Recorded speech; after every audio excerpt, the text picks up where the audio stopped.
2016లో డాడీకి యాక్సిడెంట్ అయింది. అప్పుడు పెయిన్ కిల్లర్స్ అవి ఎక్కువ ఇవ్వడం వల్ల కిడ్నీ ఇన్ఫెక్షన్ స్టార్ట్ అయిందన్నారు. ఒక లాస్ట్ జూలై నుంచి తిరుగుతున్నాం. అంతకుముందు ఉంది మాకు తెలియలేదు. లాస్ట్ జూలైలో ఫీవర్ వచ్చి హాస్పిటల్, లాస్ట్ జూలై నుంచి నేను తిరగని హాస్పిటల్ లేదు, వెళ్ళని హాస్పిటల్ లేదు. వైజాగ్ నుంచి హైదరాబాద్ దాకా ఆయుర్వేదం ఏంటి, అలోపతి ఏంటి, ఏదైనా కానీ హోమియోపతి దగ్గర నుంచి ప్రతి ఒక్కటి నేను, నా మమ్మీ, నా చెల్లి, డాడీని తీసుకుని అలా తిరుగుతూనే ఉన్నా. ఒక్క చోట కూడా తగ్గుతుంది అన్న మాట అయితే నేను వెళ్ళలేదు. తగ్గుతుంది ఎలా అంటే డయాలసిస్ చేద్దాము, ఉంటే ఉంటారు లేకపోతే లేదు. ఒక్కరు కూడా నాకు పాజిటివ్గా రెస్పాండ్ అయిన వాళ్ళు అయితే ఎవరు లేరు. వీళ్ళు చెప్పారు చేస్తాము, అవుతుంది, మళ్ళీ నార్మల్ అవుతుంది అని చెప్పారు. ఎలా వచ్చారు అప్పుడంటే యాడ్ చూసి వచ్చారా? నేను లాస్ట్ ఆగస్ట్లో చూసాను యాడ్.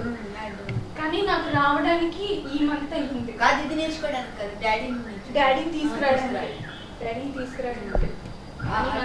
కిడ్నీ కోసం కూడా అంటే కాల్ చేస్తే తిరిగి వచ్చాను. ఇదేంటి చెప్పారు, ట్రీట్మెంట్ ఇచ్చారు. ఒక 1 వీక్ ఇక్కడే ఉండి చేయించుకున్నాము. 4 days చేశారు ఇక్కడే ఉండి. తర్వాత డిస్టెన్స్లో చేశారు. చేసిన తర్వాత ఫస్ట్ మాకు కనిపించిన డిఫరెన్స్ ఏంటంటే కిడ్నీలో స్టోన్స్ ఉన్నాయి. స్టోన్స్ పడిపోయినాయి. 4 daysకి స్టోన్స్ అన్ని పడిపోయినాయి. ఇంకా ఉంటే పడిపోతాయి అని చెప్పి అన్నారు. రేపు వెళ్ళాలి స్కానింగ్కి. ఇంకొకటి డాడీకి బాగున్నప్పుడు చెయ్య ఫ్రాక్చర్ అయింది. ఫ్రాక్చర్ అయినప్పుడు ఆయన చెయ్య అలా ఉండిపోయిందంట, ఫోల్డింగ్ రాకుండా. అది ఎందుకు చెప్పారంటే అది ఆ బ్లడ్లో ఇన్ఫెక్షన్ ఉండడం వల్ల వచ్చిన వాపు అలా ఉండిపోయింది. ఎప్పుడైతే ఆ ఇన్ఫెక్షన్ తగ్గుద్దో అప్పుడే చెయ్యి ఫోల్డ్ అవుతుంది, ఆ చెయ్యి నార్మల్ అవుతుంది అన్నారు.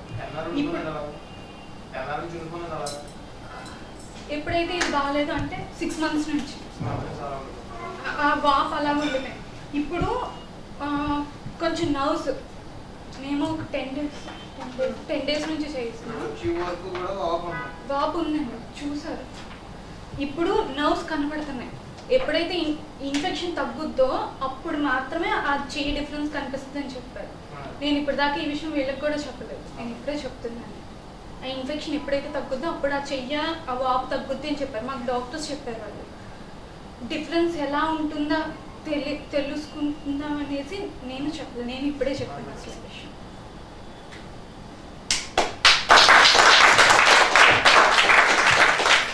ఇప్పుడు ఆయన శుభ్రంగా భోజనం చేస్తున్నారట, ఎదురుకు తినేవారు కాదు, హాయిగా పడుకుంటున్నారు. బ్రీతింగ్ ప్రాబ్లం ఎలా ఉందండి? తగ్గింది. అది అలాగే మా దగ్గరకు ఒక ఆమె వచ్చేవారు, చాలా మంది తీసుకొచ్చారు పాపం, స్కిన్ ప్రాబ్లం ఆమె. సో ఆమెకి పాపం చెయ్యి ఇలాగా జర్నీ చేస్తుంటే స్పైనల్ కార్డ్లో ప్రాబ్లం వచ్చింది. చిన్నప్పుడు ఎప్పుడో పడిపోయింది. ఇలా పట్టుకుని పడుకుని పోవడంతో చెయ్యి ఇలాగే ఉండిపోయింది. కనీసం ఫింగర్స్ కూడా మూవ్ అవ్వట్లేదు. 1 dayలో చెయ్యిని లేపింది. డాక్టర్లు గ్యారంటీ లేదని చెప్పేశారు. ఆ స్పైనల్ కార్డ్ ప్రాబ్లం కూడా సారీ చెప్పారు. మీకు చిన్నప్పుడు ఎప్పుడైనా పడ్డారా స్పైనల్ కార్డ్లో ప్రాబ్లం వచ్చింది?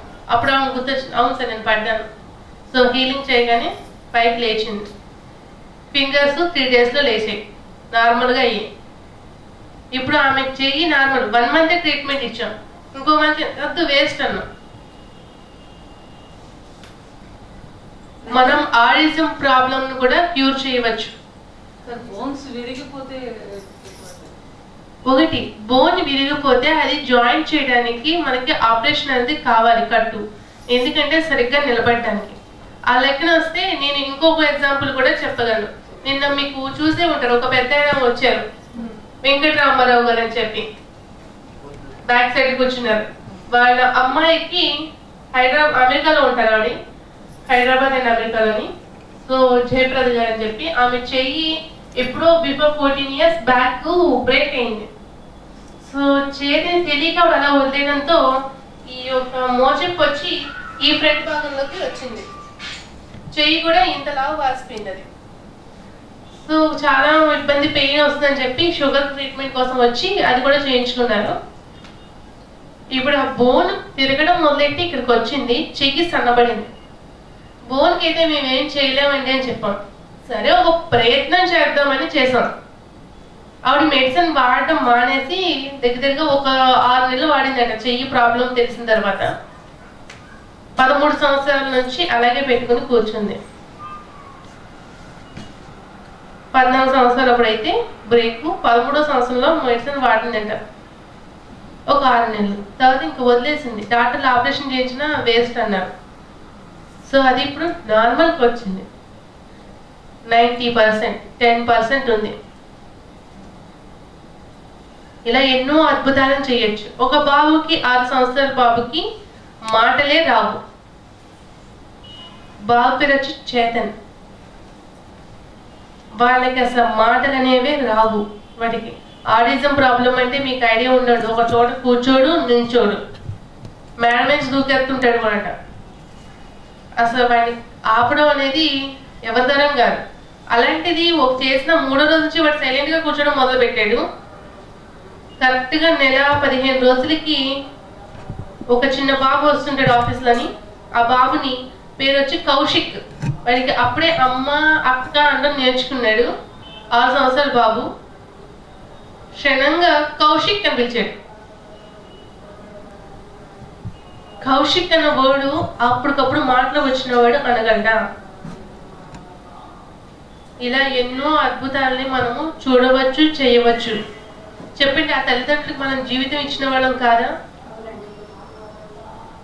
తల్లి తండ్రి ఎప్పుడూ కూడా బిడ్డల గురించి ఆలోచిస్తారు. వాళ్ళకి ఏదైనా అయితే వాళ్ళు తట్టుకోలేరు, చిన్నదైనా తట్టుకోలేరు.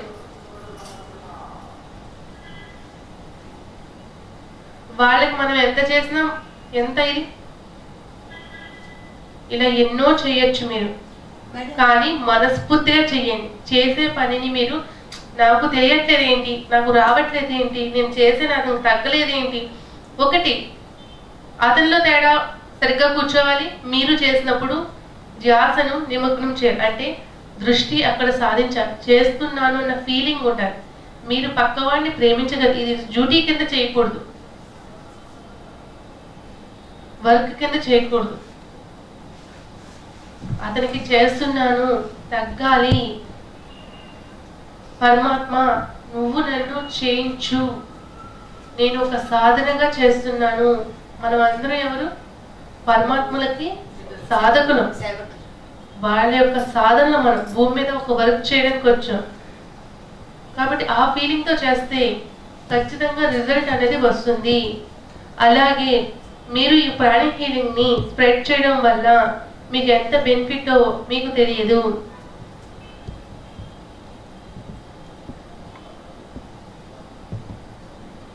ఒకటి, ఇక్కడ వినేసి వెళ్ళిపోకండి. ప్రాక్టీస్ చేయండి, సాధన చేయండి, నలుగురికి ప్రచారం చేయండి. ఒక కబీర్ కానీ ఒక వేమన్ కానీ ఎవరైనా సరే వదిలేసి నాకేంటి అనుకుంటే ఈరోజు మనకి పరమరహస్యాలు, సత్యాలు తెలియవు. మీ జీవితంలో ఒక 10 నిమిషాలు కేటాయించండి ఈ రోజుకి. దీని గురించి చెప్పండి, వాళ్ళని మార్చండి. మీరు కర్మ సిద్ధాంతం విన్న తర్వాత ఇంకా మీ యొక్క జీవితాల్లో మార్పుల్ని చూస్తారు. నిజానికి వాస్తవానికి చెప్పాలి అంటే మీరు ఇప్పుడు ఈ 2 డేస్లోని ఇంత సబ్జెక్ట్ని ఎక్కడా నేర్చుకోలేదు. నా అనుభవపూర్వకంగా చెప్తున్నాను. నేను ఎంతో మంది క్లాసులకు అటెండ్ అయ్యాను, విజిట్ చేస్తాను.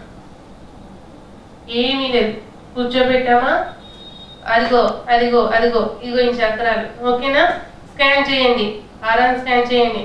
సార్ ఒకసారి మీరు బయట నేర్చుకుని అన్నారు కదా బేసిక్, మీరు ఎలా ఉంది మీకు అక్కడ? ఎంత స్పష్టంగా, ఎంత క్లుప్తంగా ఉంది అక్కడ? నేర్చుకొని కూడా చాలా రోజులు అవుతుంది. నిజామాబాద్లో 1 డే ప్రోగ్రామ్ ఉంటే అయితే మీ యాడ్ చూసి తెలుసుకుందాం అసలు. ఓకే, ఆ వన్ డే ఎవరు చెప్పారు? బేసిక్ 2 డేస్ ఉంటుంది. 1 డే చెప్పారు అన్న. 1 డేలో మీరు ఏం నేర్చుకున్నారు? ఈ మొత్తం ఇదంతా చెప్పారు. కాకపోతే అక్కడకున్న ఇక్కడ డిఫరెన్స్ ఏంటంటే ఇక్కడికి వచ్చి నేను చాలా మంచి ఫీల్ అవుతున్నాను.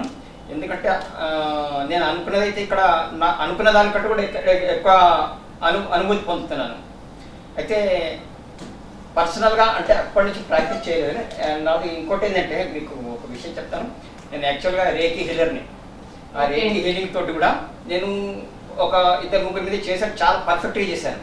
కాకపోతే ఏంటంటే మనం ఉన్న సమస్యలు మన జీవిత దీంట్లో అన్నీ మళ్ళీ పక్కకు పెట్టేశాను. అయితే ఈ ప్రాణిక్ హీలింగ్ కూడా తర్వాత చేశాను. చేసిన తర్వాత అది కూడా కొద్దిగా పక్కకు పెట్టేశాను. అంటే నేను వివిధ దీంట్లో చాలా దాంట్లో నేను పాల్గొంటూ ఉంటాను. నాకున్న విషయం చెప్పాలంటే 10 మందికి ఏదైనా ఉపయోగపడగలుగుతామా అనే ఉద్దేశమే నాది స్పెషల్గా. అయితే ఇది చూద్దామనే యాడ్ చూసి వచ్చాను. వచ్చినందుకు దాంట్లో అనుకున్న దానికంటే కూడా ఎక్కువ నేను ఇక్కడ పొందుతున్నాను. ఉన్న విషయం చెప్తున్నాను. మీకు ముఖస్థితి అయితే కాదు, కానీ నేను ఇద్దరు ముగ్గురు తోలుకరాకపోతే అని అనిపించింది. ఇప్పుడు అంటే ఇద్దరు ముగ్గురు వచ్చేవాళ్ళు ఉండే, కానీ అనుకున్న దానికంటే బెటర్గా ఉంది.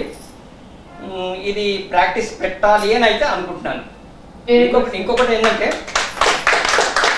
ఆ లీఫ్లెట్స్ చదివాను. ఇవన్నీ ఏంటంటే పిల్లలంతా చాలామంది స్టూడెంట్స్ చాలామంది ఏదో వాళ్ళని ఒక దీన్ని తయారు చేస్తున్నాం, అంటే మెంటల్లీ వాళ్ళని పరేషాన్ చేస్తున్నాం వాళ్ళ చదువు. అది చదివిన తర్వాత కొంతమందికి మాకు తెలిసిన వాళ్ళు స్టూడెంట్స్ కూడా ఉన్నారు, అంటే స్కూల్స్ వాళ్ళు ఉన్నారు. అది ఇంట్రొడక్షన్ చేద్దామనే పర్సనల్ నా ఒపీనియన్. అది యాక్చువల్గా మంచి మొదలు అనుకున్న దానికంటే కూడా ఎక్కువ ఫీల్ అవుతున్నాను ఇక్కడ. ఓకే సార్, ఇది నిజంగానే ఒక కాలేజ్ స్టూడెంట్స్ కానీ మనం చెప్పగలిగితే తల్లిదండ్రులు వారి గురించి బెంగపడాల్సిన అవసరం లేదు. ఒకటి, తాను చేరిన కోతి మనమంతా చేర్చను. ఒకటి చేర్చి మొత్తం అందరికి చెడగొడతాడు. కోతి లక్షణం అదేగా. కాబట్టి పిల్లల్ని పాడైపోయడం అంటే అది మన తల్లిదండ్రులు లోపమా అంటారు. తల్లిదండ్రులు ఏం చేస్తారు? బిడ్డని ఇంటి వరకు కాపలా కాస్తారు, తర్వాత కాపలా కాయలేరుగా.